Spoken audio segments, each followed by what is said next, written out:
and let's sort of get Dawn and James's. For those viewers who are looking at the podcast, Mr. President came up with a government tax grant program, I believe they call it, for first-time home buyers.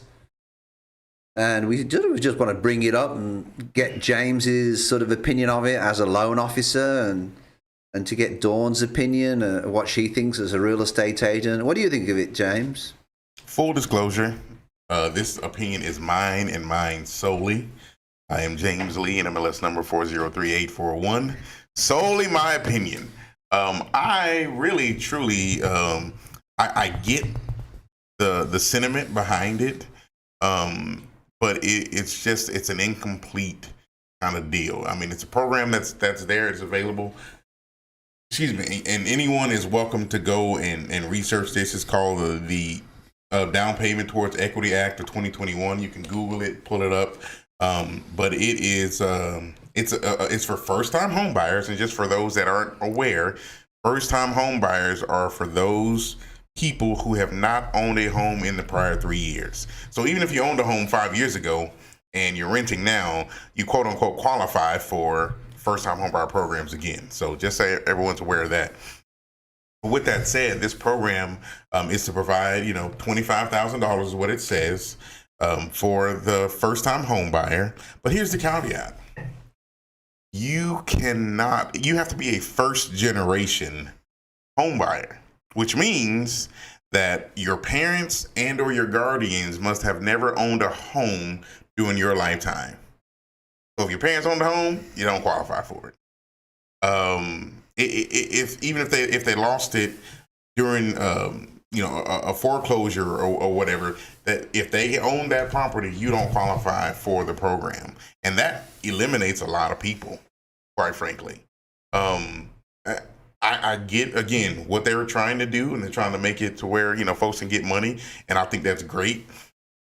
But I think there could be a better use of the money. Put it into, bring down the cost of some of this materials that are coming in, so the price of homes aren't so high for people, so they can afford to get into homes a little easier. But that's just me. There's other details to it. You have been a certain 120% of the area median income. You can't make over that.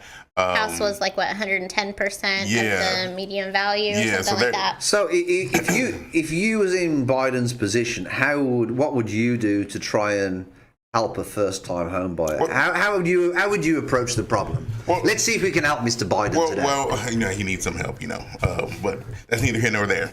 But nevertheless, like I just said, I think there is a way to keep the price. I mean, you can't tell someone what the house can sell for, but maybe the opportunity for these builders that are building homes, because the price of home right now, there's no regulation on it. If I can get you to buy a house for $300,000 and it's only worth $100,000, and that's what I want to sell it for, if you buy it, then so be it. You can do that. But I think people right now are priced out of being able to even buy a home, period. In certain areas, a lady I closed on yesterday, she's from New York. She said if she was still living in New York, she'd never be able to buy a home. Mm-hmm. She just bought a $350,000 home yesterday. So I think people are in certain areas to where they cannot, even with the price of homes and gasoline and everything else that goes up, the income pace for people doesn't match the increase. So, they're left out of buying a home, period. So as a comparison, we've got down payment assistance programs, which I don't think is the best solution. I think there's a lot of complications with down payment assistance programs, and you talk about a ZEF program, correct? That's one of them, right? That's available. Yeah, and you prefer a ZEF program? ZEF or TSHAC. There's another one that works. There's a lot of them that are available, and they are state-based, correct? State, correct. Okay. Do you think something like that is a better idea than, because basically what this tax grant is, it's basically giving them assistance against their closing costs, correct? Well, it's just hard to qualify, and there's too many caveats, correct? It's a grant for these folks that hit these qualifications, not having been from a family that owns a home prior to and being, under the 120% of the area median income, and being, I think for the full 25, you have to be considered in a socially disadvantaged individual, whatever that means. Yeah, that's what's confusing to me. Yeah, I mean, so there's an underlying I'm mentally issue disadvantaged. here I don't know if that with includes the low to middle income. If they're first generation home buyer, why aren't we putting things into educating them on their credit? Some of them don't even know what credit is, so they can't even qualify for a mortgage to get to this. That's what it should be a requirement. And I mean, some of these programs, yes, they have to take a one-day class on how to handle a mortgage.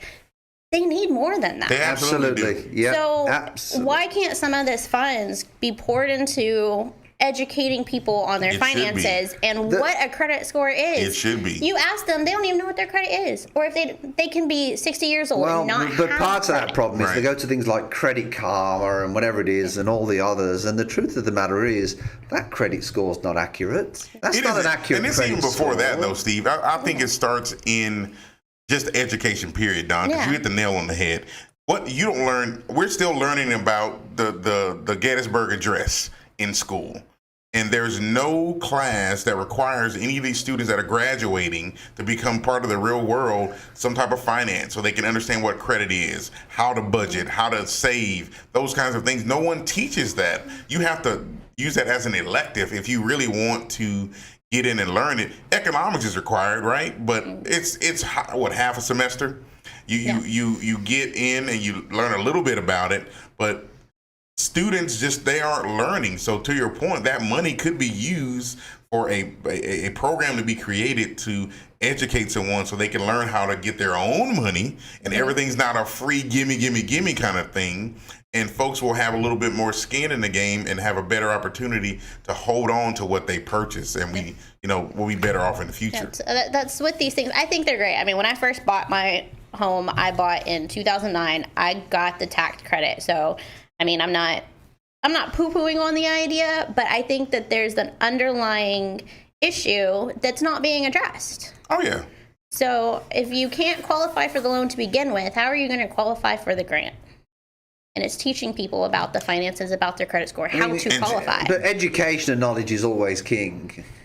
And just so everyone's clear, it's not a tax credit. This program, and it's not approved. Do you think we'd be better off with the tax credit? I don't know. It's debatable, but it's not approved and it hasn't been passed. So if you go to some company and try to ask about it, it's not approved yet. Yeah. But this is actually money that they're supposed to be giving up to $20,000 unless you're a socially disadvantaged individual, which I still don't know what that definition means or who determines it.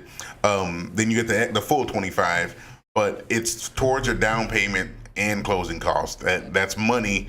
It's just down at closing. It's just correct. On your CD saying, you got a grant for $25,000. Right. I mean, at one time, wasn't the tax credits for first-time home buyers, but a first-time home buyer was somebody that was considered somebody that hadn't had a home in the last 5 years or something? Yeah, that's what I said. The last 3 years, that's the window. To me, that's a better approach. Because there are people, and even I know people that I foreclosed on them with, working for the banks, and I'm still keeping contact with them where they've been continually working on their credit, and they're still waiting to buy a home, and they haven't even recovered from that. Right. So I think a first-time home buyer program would be better for people that was, followed the KISS rule, which is keep it simple, stupid. But where if they haven't owned a home within 3 years, and I think even if they paid their rent on time for 3 years and they can prove that, then I think that's a better way to approach the problem for a first-time home buyer. Let me read this little caveat that I was looking for. I knew this socially disadvantaged deal. This is how it's actually written in the bill.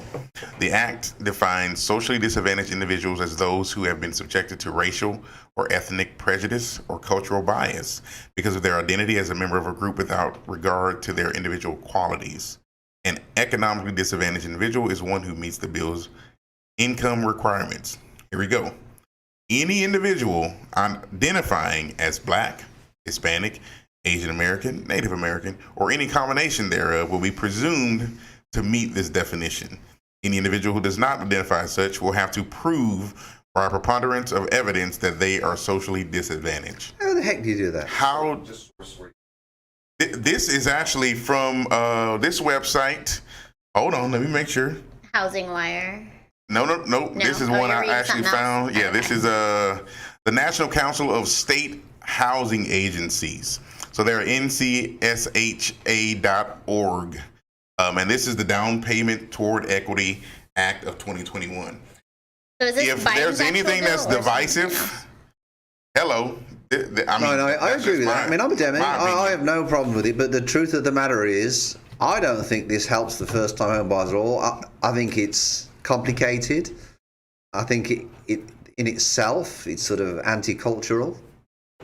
You know, I don't want to use the word. I know it's not approved, but it's... But the truth of the matter is, I think they could make it an awful lot simpler for people that, I mean, I think the old rule was better, to be perfectly honest, the 3-year rule. You haven't owned a home in 3 years, then you're classed as a first-time home buyer. Well, that still exists, but that's just one caveat of this one. But this is overcomplicated. It's yeah. Because they don't really want to give out the money. Yeah, but that's part of the problem. We need to help people to get onto the housing ladder, because the longer they leave it to get on the housing ladder, then the harder it is to get on, for the reasons that you said about your home. Yeah. And there are some programs out there. So in order for this bill, does that mean I have to violate fair housing and ask questions that I should that's a be good point. asking? That's a very good. That is an excellent point. Would I be violating fair housing to ask these questions? Would you? That's a good point, isn't it, James? Would you? And what if I identify as one? You may not see me as that, but that's how I identify. Mm-hmm. So how can you keep me from participating? And just so everybody in the podcast knows, as real estate agents, the world we live in. What we are basically taught is that we aren't supposed to ask questions like anything to do with race. Correct? Yeah. We're not allowed to ask about race, and it's also considered steering as well. There's different terms that we have. But with this program... It's exactly what I have to do to get you to qualify for this program. For that full amount. Or the loan officer, I guess. Right, for that full amount. So if you... from the way it's written, you can get up to 20,000. It's a contradiction of fair housing. I think Dawn's right. Up to 20 grand. But if you qualify for the second little level... then, of course, you have to disclose that information. Now, us as lenders, we have to, if there's a visual, if I see you, we meet in person, I have to take a visual observation on what I think you are, if we see each other. But if we never talk over the phone, if we never meet in person, it's all over the phone, then, it's just an assumption. So, you never met our clients this past one until closing day. Absolutely. Closing, yeah. It's far too complicated. I think it's... Hey, don't get me started, man. No, it is. That's your boy, though. That's your boy. Your boy bringing this thing in here. Yeah, well, corruption. Kudos to him. It's good to get away from corruption. So there you go.